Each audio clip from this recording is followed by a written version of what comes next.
मी रोज जेवणाचे व्हिडिओ बनवते, पण ते पाहून तुम्ही पण कंटाळले असाल, म्हणून म्हणलं चला आज तुम्हाला काय करू, डीमार्टचा फेरफटका मारून आणूया. म्हणून मग काय केलं, पहिली माझी बॅग घेऊन त्यांची रिकामी पिशवी घेतली बघा मी. आणि एवढी मोठी बॅग कशासाठी देतात मलाही कळत नाही, कारण की माझी बॅग तर छोटीच होती. मग मी म्हणलं आज ठरवूया काहीतरी वेगळं करायचं, फक्त घ्यायचं याच्यामधून आपण एकच वस्तू, आणि ती मी निवडली दूध, कारण की दूध तर रोजच लागते. पण पहिल्यांदा ना मी एकच पॅकेट घेतलं, पण मला ना थोडंसं वेगळंच वाटलं की देतील की नाही देतील. म्हणून मग मी काय केलं, अजून एक दुधाचं पॅकेट घेतलं आणि ते पण टाकलं. पण म्हणलं आता दुसरी काहीच वस्तू विकत घ्यायची नाही दुधाशिवाय. पण मग झालं असं की मला वाटलं की यांनी याचं बिल वगैरे करतात की नाही का काही बोलतील, पण आश्चर्याचा धक्काच बसला मला पण की पण यांनी काय केलं, माझं बिलिंग घेतलं. आणि या मुलीला मग मी काय केलं बघा, 100ची नोट दिली बिल करायला. आणि ही मुलगी अशी नोट नाही आणत होती की जशी काही मी नकलीच नोटा घेऊन आली आहे इथे, पण ती बिचारी तिचं काम करत होती.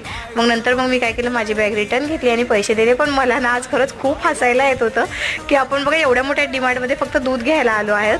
आणि मग तुम्हाला पण हा व्हिडिओ नक्की कसा वाटला, तुम्ही नक्की कमेंटमध्ये सांगा बघा.